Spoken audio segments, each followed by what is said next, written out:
Yameyaku no kashiti Rowenn, pero en Perú me llamaban Rosita.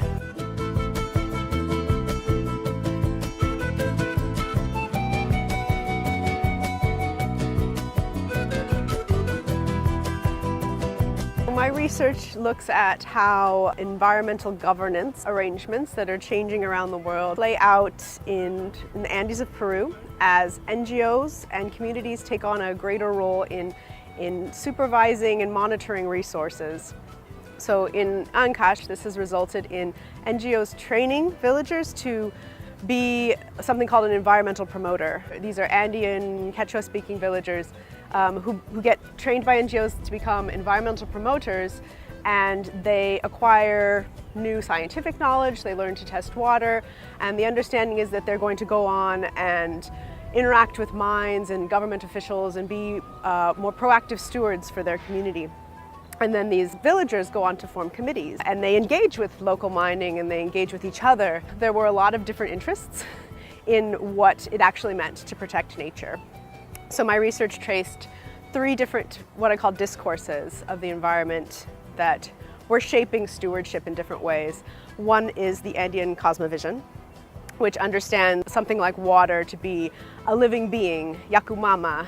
And another it's a technical science perspective, which understands water to be a collection of chemical properties that can be tested, and you have to be an expert in science to really understand it. And then the third is economic rationalism, which understands water to be a resource that has value and is important to creating economic value. And what I found is that rather than people adhere to a particular discourse and express a static identity from that position, is that people were drawing on these discourses multiply.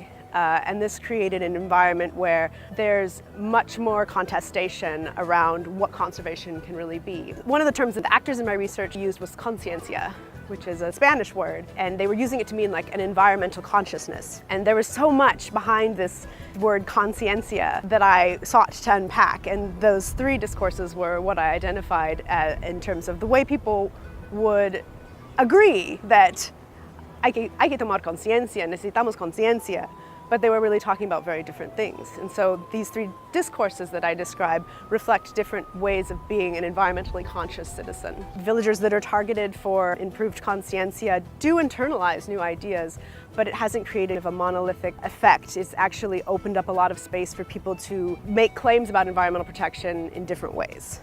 And people didn't agree on what the best way was. So there's some conflict around what it really meant to protect the environment, who should be doing it, what the ends of that would be. Even those that were trained in technical science, which they would also use to talk about the water, they would also position themselves as people who had the experience of living in this environment. And this river has gone by my farm every day of my life. I know what it looks like. I know what it's supposed to be like. I know that something's wrong.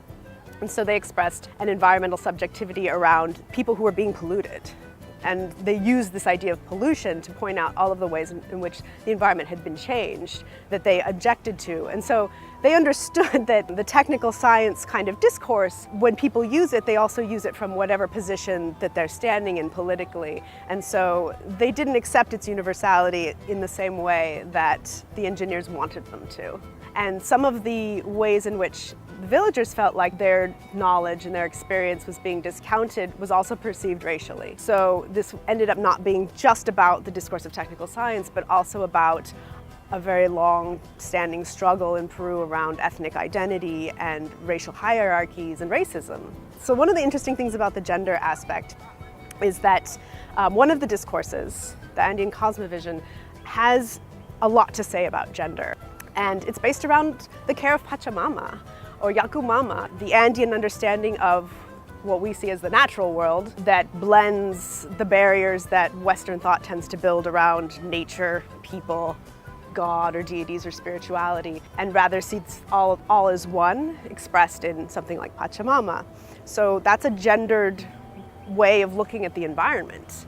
And so within the discourse, they were really promoting a kind of empowerment for women and for femininity, almost an ecofeminist perspective. But in the actual training of promoters, because of the way that the government structure was set up and because of women's access to education for an entire generation, that men were much more bilingual and they spoke Spanish, which was very helpful in these workshops. So for a variety of reasons, men were accessing this new knowledge through NGOs more than women. I think that the way that I've traced out these three discourses could be helpful, trying to understand why people seem to be talking past each other when they talk about pollution or when they talk about conciencia. And one of the messages my work contains is how we should approach concepts like gender and indigeneity and looking at those as processes as opposed to variables.